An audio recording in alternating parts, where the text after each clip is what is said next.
Le cheval plaît beaucoup, hein. C'est un vecteur de communication extraordinaire. Avant d'être un cavalier, c'était important d'être un horseman. Always put the horse before the personal ambitions. Vraiment un cheval incroyable. Voilà quelqu'un qui est champion olympique et qui n'est pas ordinaire. Se remettre en question et de se servir des défaites pour être meilleur après. Ce feeling, je l'ai eu directement avec Caleb. On fait du haut niveau, il y a le côté financier, c'est comme ça. Aller en compétition parce qu'il est bon, pas parce qu'il paye une table. Moi, je veux pas courir mes chevaux pour l'argent.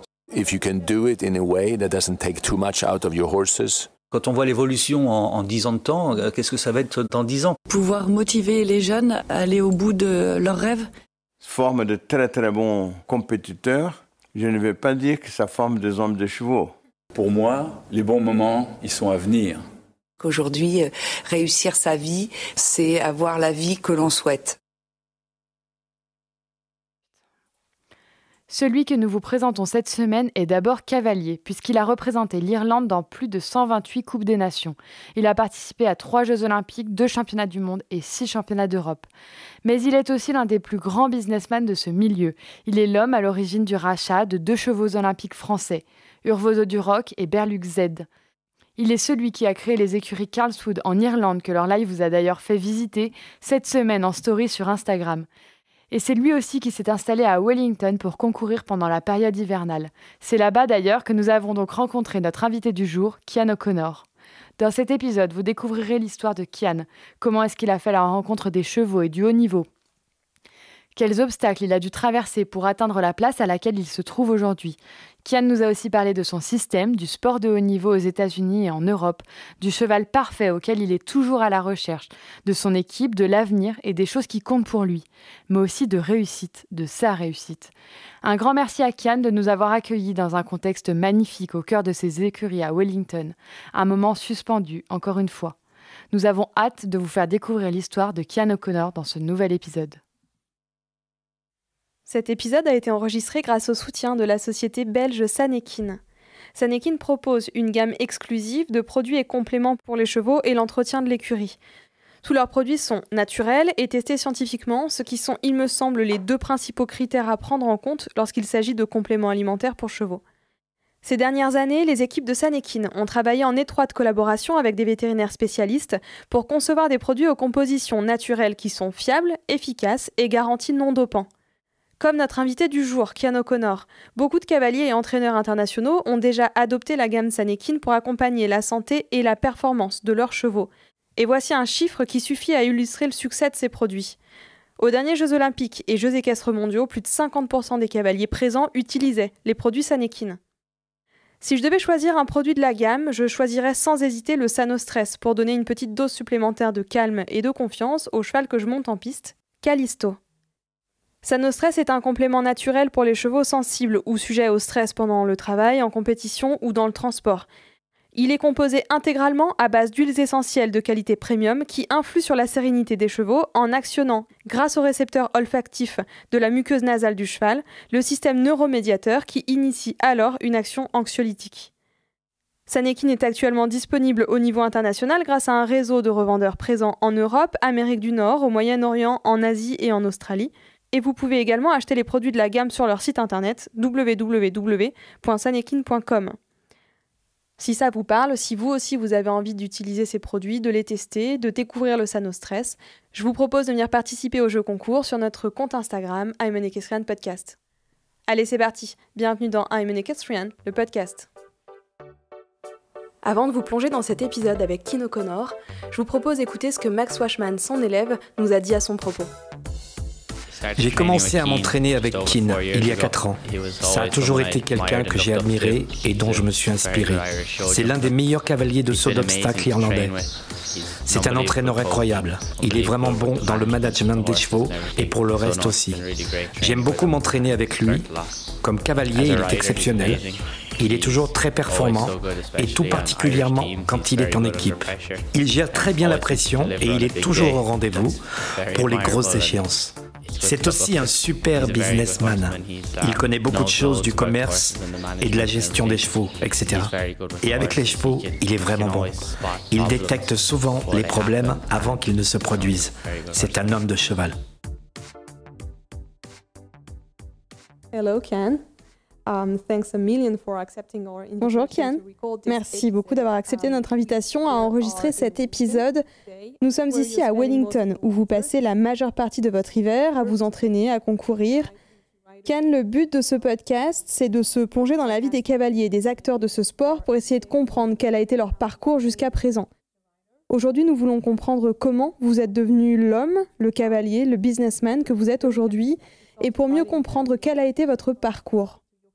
Vous avez commencé à monter à cheval très jeune puisque vous avez participé à votre première Coupe des Nations à seulement 19 ans. Et depuis ce jour-là, vous avez représenté l'Irlande pas moins de 128 fois dans les championnats, Coupe des Nations et compétitions majeures. Il y a un peu plus d'une décennie, vous avez créé Karlswood en Irlande, qui est un centre de formation où vous formez un grand nombre de cavaliers de haut niveau. Nous allons reparler de tous ces succès, mais avant cela, j'aimerais vous demander si vous pouvez raconter l'histoire de votre vie avec les chevaux. Comment tout cela a-t-il commencé?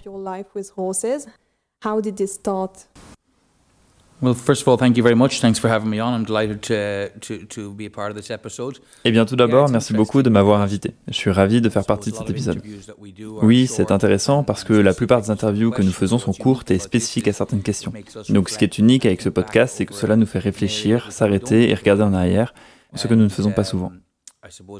Me concernant, je suis allé dans une école de rugby à Dublin appelée Belvedere. Mon grand-père était un joueur de rugby irlandais très célèbre, Carl Mellin, et il y avait dans la famille le gène du rugby. Et il pensait que j'allais être un joueur de rugby, mais je n'étais pas assez bon et je n'étais pas assez costaud. Alors je me suis lassé. J'en ai eu marre des gens qui me battaient et me bousculaient sur le terrain de rugby. Mon père était un grand amateur, lui, de chasse à courre. Donc quand j'avais environ 14 ans, j'ai commencé à accompagner mon père, Tag. Il avait un bon cheval de chasse à courre appelé Harriman. J'ai commencé à monter à cheval, à monter sur la plage et à suivre des cours de l'école d'équitation locale. Et tout est parti de là, vraiment.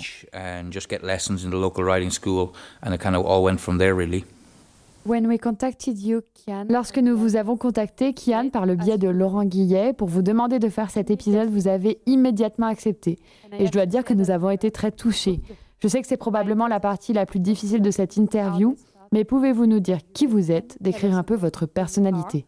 Describe a little bit your personality. Sure. I suppose I had to work hard to get to the top of the sport. Bien sûr, je pense que j'ai dû travailler dur pour atteindre le sommet du sport. Beaucoup de gens sont nés dans des dynasties équestres et d'une certaine manière, c'est un énorme avantage. Et peut-être d'ailleurs qu'à d'autres égards, ça ne l'est pas. Mais d'un côté, oui, ils ont l'infrastructure et ils ont le soutien autour d'eux. Je n'avais pas tout ça, donc j'ai dû le trouver par moi-même. Et beaucoup de gens m'ont aidé. J'ai eu beaucoup de soutien de la part des gens qui m'ont acheté des chevaux, des entraîneurs et tout, mais j'ai dû aller les chercher moi-même et travailler très dur pour atteindre ce niveau. Donc je suppose que ça a pris plus de temps. Ce faisant, vous devez ensuite apprendre à gérer une entreprise. J'ai l'impression donc que j'ai dû travailler plus dur que la plupart des cavaliers pour arriver là où je voulais être.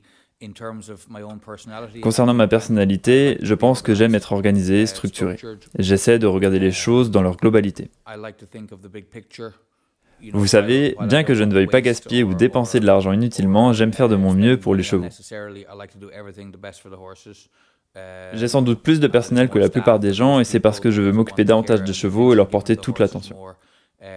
Tout ce que nous essayons de faire, c'est vraiment d'avoir des chevaux en pleine forme. Donc je suppose que je suis dans le contrôle et probablement un très mauvais délégateur. Mais tous ceux qui travaillent ici avec moi savent que je travaille tout aussi dur, donc ils sont heureux de participer à cet effort. Vous devriez demander à ma femme, elle vous dirait sûrement que je suis un peu intense aussi. Et peut-être que nous le ferons.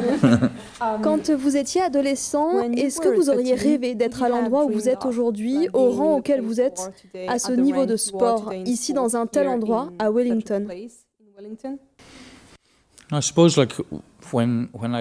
pense, quand j'ai fini l'école, j'ai passé mes examens finaux à 18 ans et j'ai loué une écurie en dehors de Dublin à une très belle famille appelée les Connolly. J'ai loué cet endroit quand j'ai fini l'école et ma mère voulait que j'aille à l'université. Je lui ai dit que j'allais prendre une année sabbatique pour travailler dans les chevaux. Nous n'avons plus jamais eu cette discussion. Ce n'est pas comme si je m'étais assis à 18 ou 19 ans pour rédiger une sorte de plan global de ce que j'allais faire. J'étais déjà content de faire les concours nationaux et de monter à cheval. Évidemment, c'était un grand rêve de pouvoir intégrer l'équipe à Dublin, comme tous les gamins du pays. Mais il faut travailler pour intégrer l'équipe junior, puis jeune cavalier, puis l'équipe senior. Il faut avoir ses objectifs et ses ambitions en tête. Mais je n'ai jamais été frustré, parce qu'il y a toujours plus à obtenir. J'étais déjà content de ce que je faisais à chaque fois. En fait, ce sont les années qui suivent qui sont les plus difficiles parce qu'on essaie de répéter les succès qu'on a déjà eus. Et c'est parfois compliqué de gérer ces émotions et difficile de toujours garder de l'intérêt et de la motivation quand d'autres choses arrivent. Des choses qui sont importantes, comme la famille, les affaires, toutes ces choses. Quand vous êtes dans la vingtaine, vous ne pensez pas à ça. Je vois des cavaliers ici maintenant à Wellington et ils vont très bien. Ils n'ont peut-être pas les mêmes engagements ou le même stress et les mêmes problèmes dans leur vie, et vous pouvez les voir complètement libres et tout est facile.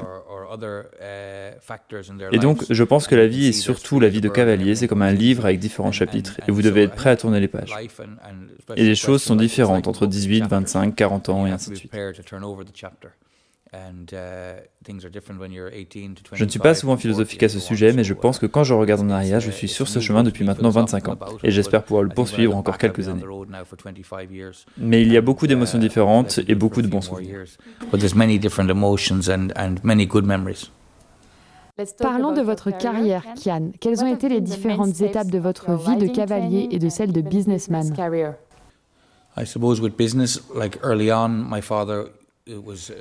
Je pense que le business pour moi a commencé très tôt. Mon père était un homme d'affaires, il a acheté et vendu des biens, des voitures et tout.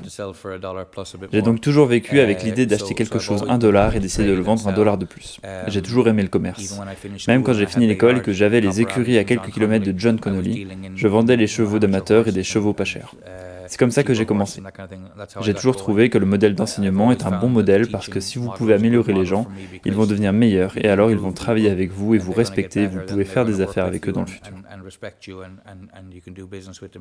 C'est donc un modèle que je conserve depuis que j'ai 20 ans et cela a bien fonctionné dans le sport.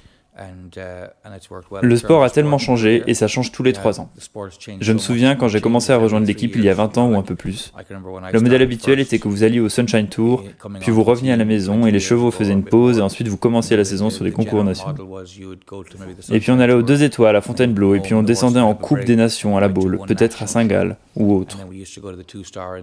Et on pouvait construire un planning sur 3 mois ou quelque chose comme ça. Mais maintenant, c'est 5 étoiles, 5 étoiles, 5 étoiles chaque semaine. Il y a beaucoup de bons côtés à ça, mais il y en a aussi de moins bons. Comme de savoir qui va produire la prochaine génération de chevaux et où trouver la prochaine superstar. Les cavaliers ne produisent plus, ils ne font que du concours. On pourrait en parler toute la journée, mais c'est un autre sujet.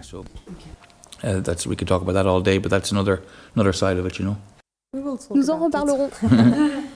Depuis des décennies, vous êtes un cavalier très talentueux, couronné de succès, et comme nous l'avons déjà dit, vous avez beaucoup monté pour l'équipe irlandaise. Est-ce que cela a toujours été quelque chose de vraiment important pour vous, de pouvoir représenter votre pays, de participer à la croissance du saut d'obstacle dans cette nation? Ouais, je pense aussi. Peut-être que pour les cavaliers qui entrent sur la scène internationale aujourd'hui, les choses sont différentes. Quand j'ai commencé, on faisait des concours nationaux, des petits concours et des coupes des nations. Toute votre carrière était entre les mains de votre chef d'équipe. Aujourd'hui, vous pouvez être dans le top 10 mondial et vous n'avez pas besoin d'avoir le numéro de téléphone de votre chef d'équipe. Vous pouvez ignorer ces appels si vous le souhaitez. Et concernant les Coupes des Nations, la FEI les a laissés décliner dans son attrait, tout comme pour le circuit Coupe du Monde. Mais d'autres circuits sont arrivés et ont injecté beaucoup d'argent dans l'industrie, ce qui a été positif. Mais la FEI, en tant qu'instance dirigeante, doit aussi faire en sorte que les Coupes des Nations gardent de leur attrait et que ça ne devienne pas le circuit le moins intéressant parmi l'ensemble de ce qui existe. Est-ce qu'on peut parler des Jeux Olympiques? Il y a donc eu ce nouveau format implémenté l'année dernière à Tokyo, un format à 3 cavaliers, pas de drop score. Ça a été dur. Je sais que ça a été dur aussi pour l'équipe irlandaise, notamment pour Shane Sweetnam, pour ne citer que lui. Quelle est votre opinion à ce sujet? Comment l'avez-vous vécu depuis votre poste? Et aussi, qu'avez-vous pensé au moment où ça s'est passé?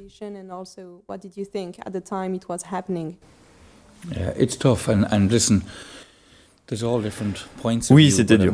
Écoutez, il y a différents points de vue, mais le principal, c'est que tout le monde parle de l'intégrité des chevaux, d'essayer de faire de son mieux pour les chevaux. Et pour ça, évidemment, avoir un drop score, c'est l'idéal, surtout quand les Jeux Olympiques sont loin ou quand les chevaux doivent avoir couru beaucoup d'épreuves pour y arriver. On se préoccupe tous de leur santé, donc dans les sports équestres, avoir un drop score, c'est un peu plus logique. Et quiconque qui a un peu de bon sens serait d'accord avec cela. Je ne sais pas ce qu'il y a d'autre à l'ordre du jour, mais nous avons vu passer les courriers du CIO et on a entendu les représentants de la FEI insister pour avoir plus de drapeaux représentés. Mais à mon avis, tout cela n'est qu'un écran de fumée, c'est du non-sens. Il n'y a aucune raison valable à ça. Parce que si vous baissez le niveau des Jeux Olympiques pour y autoriser des pays qui ne sont pas au niveau, eh bien ce ne sont pas vraiment des Jeux Olympiques de toute façon. Donc si le niveau doit être au niveau olympique, 1m60 comme un championnat. Alors il faut garder un drop score, ça a toujours fonctionné. Ce qui, je crois, me dérange vraiment, c'est que la FEI nous dise que c'est le CIO qui a exigé ces changements. Je ne suis pas totalement sûr que ce soit vrai. J'ai fait partie du comité de saut d'obstacles pendant 1 an, mais j'ai pas supporté. Je suis donc parti au bout d'1 an car je suis un peu trop opiniâtre pour qu'on me dise quoi faire et que mon avis ne soit pas écouté. Alors oui, j'ai trouvé ça dur. Nous travaillons sans relâche pour trouver des chevaux. Vous avez mentionné Shane Sweetnam. Il a des syndicats, il a des propriétaires. Il voyage comme moi à travers le monde pour chercher des chevaux, les trouver, les faire concourir et les faire évoluer jusqu'au meilleur niveau. Des tas de cavaliers font ça. Et puis certains chevaux ne passent pas le cap. Et nous recommençons tout le processus. Donc quand vous voyez des cavaliers qui arrivent au jeu tous les 4 ans, ils ne sont pas arrivés là-bas par hasard.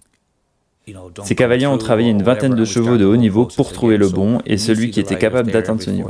Donc c'est vraiment différent. Et pour nous, qui vivons cela, qui savons ce qu'il en coûte d'arriver jusqu'au jeu, et je le dis car j'ai participé à 3 finales olympiques, je pense que les gens qui soutiennent le contraire ne l'ont jamais fait et ne peuvent pas comprendre.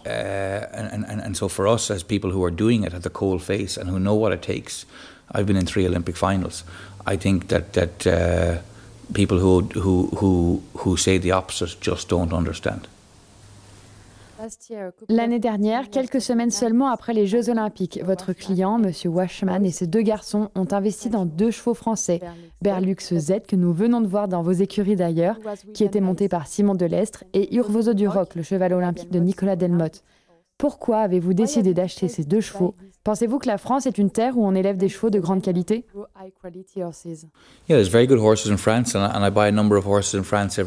Oui, il y a de très bons chevaux en France et j'achète un bon nombre de chevaux en France chaque année. Pour moi, il est important que les cavaliers à qui j'enseigne puissent également monter des chevaux plus jeunes. Et Tom et Max l'ont fait. Ils avaient un 6 ans, Mangoon, et un autre qui s'appelait Icarus. Et ils les ont amenés à un bon niveau. Ils ont 8 et 9 ans maintenant. Mais s'ils veulent atteindre le sommet du sport, nous ne pouvons pas seulement avoir un jeune cheval. Alors parfois, nous devons aussi acheter des chevaux expérimentés. Et ce sont 2 chevaux que j'ai identifiés comme des chevaux qui conviendraient aussi aux garçons. Et nous les avons achetés pour amener les garçons au niveau supérieur. Comme vous avez pu le voir, ils s'entendent bien. Max et Berlux étaient double sans faute dans la Coupe des Nations et ont aidé l'équipe d'Irlande à gagner. Et Tom a également été sans faute et classé dans le Grand Prix 2 étoiles de la semaine dernière. Je suis donc très content que les 2 chevaux se portent bien. And Tom was clear and placed in 2-star Grand Prix last week as well, so I'm very happy with both horses. They're going well. Vous venez de le mentionner, mais fondamentalement, nous devons être capables, ou les cavaliers doivent être capables de monter leurs chevaux pour leur donner de l'expérience et les amener au plus haut niveau.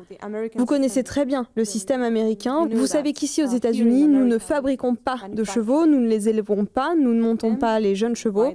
Est-ce que vous avez l'impression qu'il manque une partie du parcours nécessaire pour devenir un cavalier de haut niveau ? Ou est-ce que vous avez le sentiment que leur formation ici aux États-Unis suffit à leur permettre d'atteindre le haut niveau? I think with all riders, it's not just in America. I think across the board also in other European Je pense que c'est le cas de tous les cavaliers et pas seulement en Amérique. Et je pense que c'est le cas dans beaucoup de pays européens. Vous voyez les enfants en Irlande, ils font de la chasse à courre. Ils galopent à travers les champs, ils sautent des portes et des haies et ce genre de choses, et ils ont naturellement le sens. Et ensuite, vous pouvez prendre ce talent naturel et l'exploiter et donner aux cavaliers un système structuré. C'est ce que les Américains font très bien. Ils leur apprennent à avoir une bonne position, un bon rythme, des distances correctes, à compter les lignes même quand elles sont longues. En France ou en Irlande, il y a 15 ans, si vous commenciez à compter après 6 foulées, les gens pensaient que vous étiez fou. Maintenant, on compte les lignes de 9, 10 et 11 foulées car le temps imparti est de plus en plus court. Si vous voulez gagner une épreuve de vitesse, vous devez savoir qu'il y a 12 foulées là-bas et que vous pouvez en faire 10. Si vous attendez juste de le voir de vos yeux, vous n'êtes peut-être pas assez rapide. C'est quelque chose que les Européens ont emprunté au système américain. Donc je pense que ça marche dans les 2 sens. Mais tu as raison, les cavaliers sont aussi parfois trop entraînés et trop formatés. Ils doivent aussi apprendre à monter naturellement et avoir les deux, ce n'est pas seulement l'un ou l'autre. L'idée du cavalier complet absolu, c'est un gars avec du talent à qui vous avez donné une structure, parce que si vous n'avez que du talent et pas de structure, vous gagnerez un jour, mais vous ne gagnerez peut-être pas le jour où vous voulez gagner ou le jour où vous avez besoin de gagner. Et quelqu'un qui gagne des tas et des tas d'épreuves mais jamais de championnat, ce n'est pas non plus un cavalier complet. Vous devez être capable d'être les deux. Le pilote complet, à mon avis, est un pilote dont les capacités naturelles sont exploitées et qui est entraîné, et c'est quelqu'un qui peut rester cool et calme et rester froid quand c'est nécessaire. And that's somebody that can stay cool and be calm and jump that clear round when they're needed. Let's talk about business, Ken. Parlons de business, Kian. Nous sommes ici à Wellington et depuis le début de la semaine, nous ne pouvons pas nous empêcher de penser que le système américain est très différent du système français et européen. Pourriez-vous nous expliquer votre point de vue sur cela et pourriez-vous identifier sur quels aspects se situent ces différences?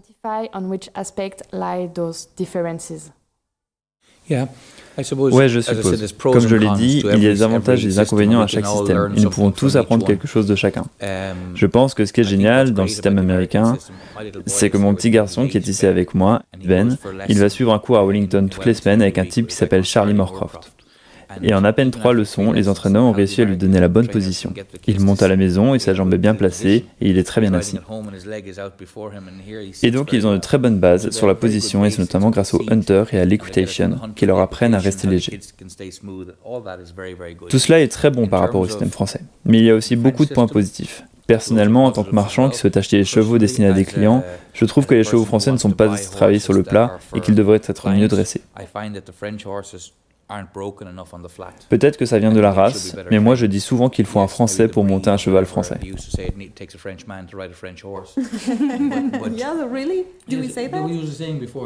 Oui, vraiment, parce qu'ils ne sont pas orthodoxes. Il faut les monter avec un rythme élevé et les cavaliers français sont capables de les monter dans ce rythme parce qu'ils ont un feeling incroyable. Mais on ne peut pas vendre du feeling. Il faut produire des chevaux qui sont vendables. Et donc, je pense que les chevaux devraient être mieux préparés. Je suis allé à la grande semaine de Fontainebleau l'année dernière et j'ai acheté 4 chevaux.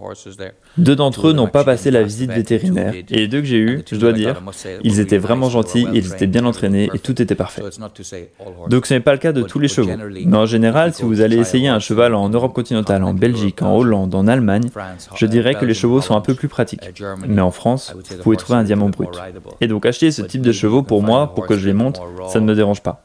Mais pour avoir des chevaux immédiatement prêts pour des clients, ils doivent être capables de changer de pied rapidement, de revenir au galop de travail, etc. Et donc c'est quelque chose qui va évoluer, et vous aurez une influence plus moderne avec des cavaliers plus jeunes comme Édouard Lévy et des gens comme ça, et qui essaieront d'adapter le système européen à la manière française de faire les choses. Et après, ça sera encore mieux. Who will try to adapt the European system back into the French way of doing things, and then again you'll have even better. Vous formez maintenant de nombreux cavaliers de haut niveau, dont ceux que nous avons vus aujourd'hui, Tom et Max, les cavaliers de Berlux et Urvoso, que nous avons vus aussi plutôt en piste. Sur votre site, on peut lire cela. La réputation de Keane en tant qu'entraîneur est reconnue internationalement. Les compétences qu'il importe et l'approche positive qu'il adopte l'ont amené à aider de nombreux cavaliers à réaliser leurs ambitions internationales. Pouvez-vous nous dire quelle est votre relation avec la pédagogie? Vous avez dit que vous aimiez enseigner. Est-ce que ça a toujours été le cas? Vous avez toujours aimé former les cavaliers? Est-ce que vous pouvez nous expliquer aussi votre succès en tant que formateur? Can you explain your success as a trainer? Yeah, I think first of all, to be totally honest, I mean, it started when I was 20 back in that stable in Maynooth. Ouais, je pense tout d'abord, pour être tout à fait honnête, que quand j'ai commencé, j'avais 20 ans, à l'époque où j'étais installé à Maynooth. C'était une question de besoin. Il faut entraîner pour survivre, donner des cours, gagner de l'argent. Et c'est comme ça que ça a commencé pour de nombreux entraîneurs, en particulier ici. Pour la plupart, c'est accessoire à la partie sportive. Ils montent, ils ont leur écurie et ils enseignent un peu en parallèle. C'est un peu moins de pression pour les entraîneurs quand les élèves sautent 140 ou moins, parce que vous allez avoir une vingtaine de ces élèves et il n'y a pas tellement de pression sur vous. Lorsque vous avez de jeunes élèves qui sautent 145, 150 jusqu'à 160, cela prend énormément de temps. Les chevaux doivent être bien entraînés, le personnel doit être organisé, les cavaliers doivent monter correctement. C'est donc une énorme partie de mon temps qui est consacrée pour que cela fonctionne. Et je suppose que c'est pourquoi beaucoup de gens ne le font pas. Il n'y a pas beaucoup de cavaliers qui montent à un niveau élevé et qui entraînent également des cavaliers du même niveau. Et est-ce que ça fait sens ce que je dis? Parce qu'il faut beaucoup de temps pour amener un jeune de 18 ans sur des épreuves à 1m60. Ce n'est pas comme si Ken Farrington me donnait un coup de main. Nous pourrions simplement discuter entre nous. Il me donnerait quelques conseils et vice-versa. Mais lorsque vous aidez un jeune à atteindre ce niveau, vous devez y consacrer beaucoup de temps et d'efforts. Et je suppose que c'est pour ça qu'il n'y a pas tant de gens qui le font, parce que c'est un sacrifice. Il n'y a qu'un certain nombre d'heures dans la journée. Mais si vous voulez que les gens soient bons, et c'est notre objectif à Karlsruhe, c'est la seule façon pour que l'entreprise soit durable encore longtemps lorsque j'arrêterai de monter. C'est donc pour ça que je le fais depuis longtemps. On veut emmener les gens avec nous. Et ce n'est pas du coaching pour le plaisir, ce n'est pas du coaching pour le loisir, c'est du coaching pour performer. Et quand vous avez des gens qui ont envie d'atteindre un bon niveau, nous disons que c'est nous qui allons nous mettre au travail. Est-ce que vous pouvez nous expliquer comment vous travaillez avec Max et Tom, comment vous répartissez votre temps et quel est le système qui est en place ici? Fondamentalement, il s'agit d'avoir un bon personnel, de bonnes personnes. Nous avons aussi une fille néo-zélandaise qui s'entraîne avec nous et j'ai 2 personnes clés qui travaillent avec moi à Karlsruhe. L'un est Michael Kelly et l'autre est Ross Mulholland. Ross est avec moi depuis 13 ans, donc il me connaît par cœur. Il sait ce que je pense, il est mon bras droit et il sait tout sur l'écurie et comment tout fonctionne. Ross et Michael sont aussi de très bons cavaliers et de très bons entraîneurs. Et puis à Coolmore, ils ont leur propre personnel, ils ont leur propre palefrenier. Et j'ai mis un gérant dans cette écurie à Wellington. C'est une très bonne manager, Nina, et elle dirige tout. Elle dirige le personnel, gère les tâches quotidiennes, elle s'occupe de l'écurie. Mais chaque jour, ici en Floride, nous faisons un programme pour les 30 chevaux qui sont ici. Ross et moi faisons le programme pour le lendemain. Donc on programme ce que chaque cheval fait le lendemain. Cela prend environ 1 heure le soir. Chaque soir, nous essayons de décider quel est le plan pour le lendemain, puis nous mettons le plan en place. Ensuite, je m'assois avec Tom et Max pour définir l'objectif de chaque cheval pour les 3, 6, 12 semaines à venir. Et nous élaborons un plan. À ce niveau-là, c'est difficile car Tom et Max font l'école en ligne, donc ils ne peuvent monter que l'après-midi. Mardi, mercredi, jeudi, et puis ils n'ont pas cours le week-end, donc ils montent. Alors on travaille les chevaux. Nous nous assurons que les chevaux sont en forme pour eux, et puis quand ils viennent monter après les cours, je les fais travailler. Kian, vous êtes un businessman, vous vendez énormément de chevaux, vous faites investir à vos propriétaires. À l'instar d'un Laurent Guillet en France et que nous avions interviewé il y a 2 ans maintenant, vous semblez être toujours dans le coup et vouloir toujours suivre le mouvement, la tendance, pour suivre le rythme. À ce propos, Laurent nous avait d'ailleurs dit, quand on n'avance pas, on recule. Est-ce que vous partagez ce point de vue? Comment faire pour toujours avoir un train d'avance sur les autres et sur le sport en général?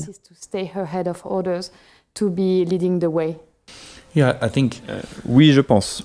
Comme je l'ai dit, pour moi qui vis dans ce monde au quotidien, dans le monde du cheval, c'est incroyable de voir comment ça évolue. Et si vous restez immobile un moment, vous restez en fait bloqué dans le passé. Maintenant, avec Internet et avec le streaming en direct, Michael Kelly passe la moitié de son temps à s'occuper des chevaux et l'autre moitié à regarder des vidéos pour en chercher de nouveaux. Et quand il rentrera à la maison, il continuera de chercher. Il fera du concours une partie du temps et le reste, il le passera à détecter. Parfois, les gens disent qu'ils ont des chasseurs de tête, chercheurs, qui travaillent pour eux. Mais le problème, je trouve, avec ces chasseurs, c'est les gens qui sont employés par des marchands qui vont demander les prix d'un cheval de sortie de piste. Ce n'est pas toujours apprécié par les cavaliers. Je pense que pour les bons chevaux, ils veulent me parler à moi, ils veulent me voir là-bas. Donc ce qu'on essaie de faire, c'est de rechercher des chevaux qui sortent du lot. Ceux qu'on ne connaît pas, on regarde leur parcours, on regarde leurs résultats, on regarde leurs vidéos, vous pouvez tout vérifier. Maintenant, chaque pays a un site internet national, Grand Prix en France ou Clip My Horse, etc. Il y a beaucoup de vidéos dessus, puis vous recherchez l'historique de chaque cheval. Ensuite, il me dit « Hey, regarde ce cheval !» Et puis si le cheval me plaît, on monte dans l'avion, on va essayer. Et je suis assez rapide pour me décider. Par contre, j'aime avoir l'historique du cheval. C'est aussi important pour moi que le cheval en lui-même. J'aime savoir qui avait le cheval, d'où il venait, pourquoi il était à vendre. Je pense toujours que je ne suis pas la personne la plus intelligente dans la salle. Et si on me propose un cheval, peut-être que quelqu'un d'autre avant ne l'avait pas pris pour une raison spécifique. Donc je ne pars jamais du postulat que je suis le plus intelligent ou que j'arrive le premier. Je pense toujours, pourquoi vendent-ils ? Il y a quelques années, c'était toujours Jan Tops qui avait les bons chevaux et qui avait la bonne réputation auprès des meilleurs clients pour trouver les meilleurs chevaux.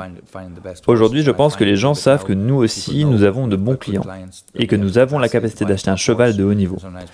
Et parfois, les gens regardent un cheval pour nous ou me contactent à propos d'un cheval. Mais nous devons aussi acheter de la valeur. Tous les chevaux ne seront pas des chevaux pour sauter les Jeux Olympiques. Donc je veux aussi acheter des bons 3, 4 ou 5 ans que je peux valoriser et revendre parce que chaque mois, Karlsruhe a des coûts fixes de structure importants. Il est donc positif que les gens nous voient comme un client pour un très bon cheval, mais ce ne sont pas les seuls chevaux que nous achetons. Nous pensons aux Jeux Olympiques, c'est vrai, mais parfois les gens s'emballent quand nous demandons un cheval. C'est donc le travail de Michael qui consiste à rechercher les chevaux, à m'apporter une liste chaque semaine, puis je regarde. Bientôt, nous en ferons de plus en plus. Nous ne vendons pas une quantité énorme de chevaux. Peut-être que nous en vendons 25 par an. Mais je continue aussi de monter à haut niveau, donc c'est suffisant. Peut-être que j'arrêterai de monter après les Jeux de 2028. Donc si je décide de monter pendant encore 6 ans, je veux y aller à fond. Et après, nous pourrons nous concentrer sur le commerce. Je pense que ce sera possible. De plus, Tom et Max sont très intéressés par l'entreprise. Ils sont très perspicaces et ce sont aussi des travailleurs acharnés. Et nous avons une bonne idée du business model à créer. Pour le moment, Max, Tom et moi-même avons une entreprise de commerce de chevaux de saut d'obstacle et nous essayons de faire quelque chose que les autres n'ont pas fait et de négocier à un niveau très élevé. Et c'est intéressant. Mais le problème, c'est que je monte et en même temps, j'ai aussi ma famille, le coaching. Je ne veux pas faire les choses à moitié. Alors je mets certaines choses de côté jusqu'à ce que je puisse me concentrer pleinement sur elles. Est-ce que vous êtes en 2022 à la recherche des mêmes chevaux que vous l'étiez il y a 10 ans ou 20 ans? Est-ce que les bons chevaux sont les mêmes ou est-ce que vous recherchez les mêmes qualités? Est-ce que le sport et le business ont évolué? Oui, le sport a changé. Le temps imparti est plus court, plus rapide. Les barrages se courent à une vitesse incroyable. Vous avez besoin d'un cheval avec beaucoup de qualité. Mais il y a autant de chevaux différents qu'il y a d'épreuves différentes. Et il y a vraiment un client pour chaque cheval. Donc évidemment, si nous recherchons un très bon cheval de 5 ou 6 ans, vous ne pouvez pas vraiment dire que ce sera un niveau olympique. Mais si c'est un beau et grand cheval avec un bon mental, alors vous pouvez l'entraîner. Et s'il n'est pas top, vous pouvez aussi les vendre pour de bons clients. Donc je ne suis pas vraiment intéressé par l'achat d'un cheval qui est très difficile à monter et qui saute de manière impressionnante, parce que s'il n'est pas assez bon, vous êtes coincé. Je suis plus intéressé par l'achat d'un beau cheval mesurant 1m68, 1m70, avec un bon galop et un bon équilibre, et que vous pouvez vendre pour des plus grosses épreuves, mais aussi pour les amateurs. Vraiment, il est important d'avoir un cheval qui saute facilement le deuxième plan. Je veux que le cheval soit respectueux, mais je n'aime pas les chevaux qu'il faut monter à la perfection pour rentrer dans la combinaison ou pour couvrir un auxerre, car ces chevaux sont très difficiles à vendre.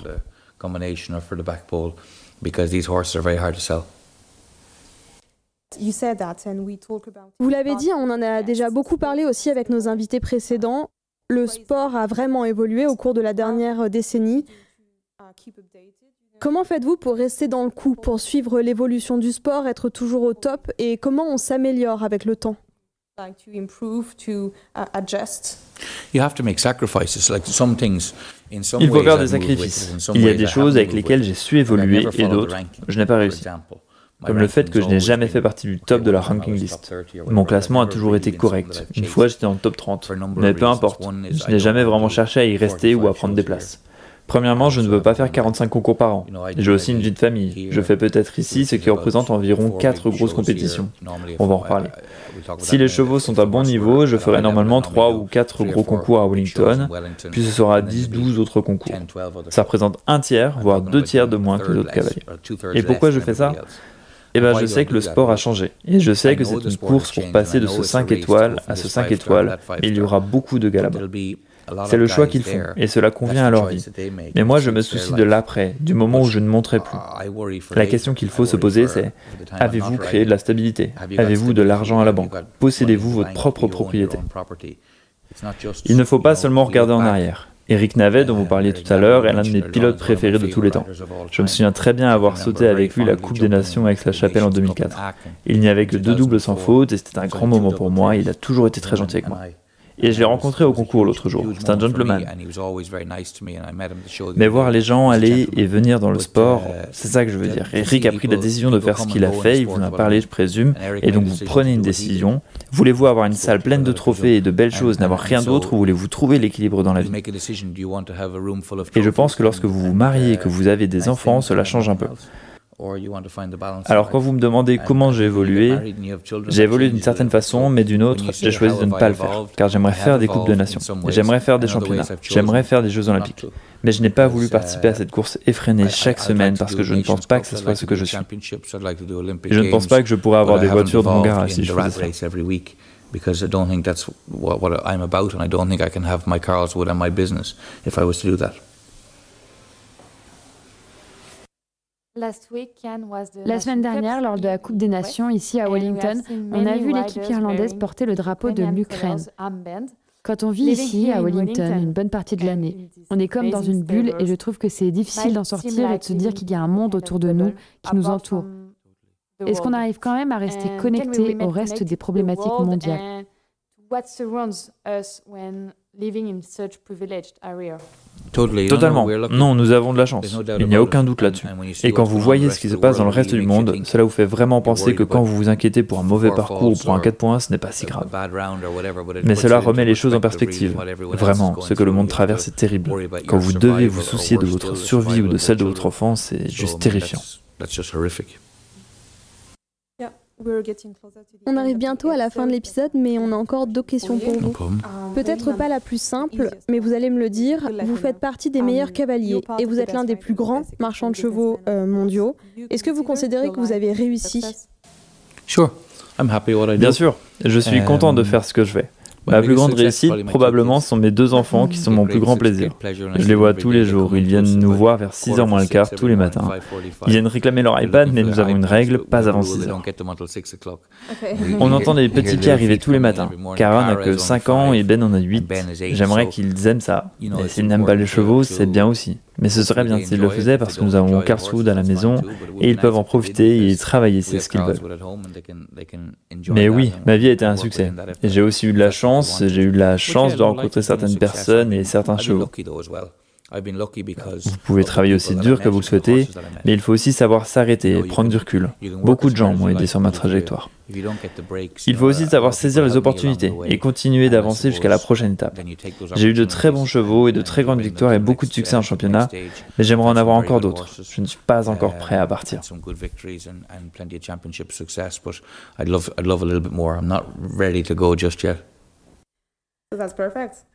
Dernière question, Kian. Où est-ce que vous vous imaginez dans 10 ans? 10 years from now is 32. Dans 10 ans, c'est en 2032. Je suppose que les Washmen sont à haut niveau et c'est ce que j'espère. J'aimerais avoir d'autres business, pas seulement les chevaux. Et peut-être que mes enfants monteront un cheval et que je pourrai en profiter à travers eux.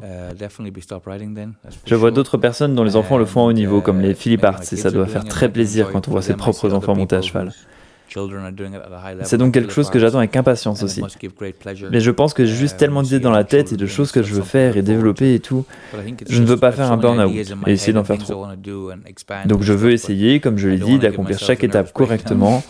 Mais oui, chaque jour où nous levons, nous avons la chance de travailler avec des chevaux et nous avons la chance de faire quelque chose que nous aimons. Alors j'espère que nous serons dans le sport pendant encore longtemps.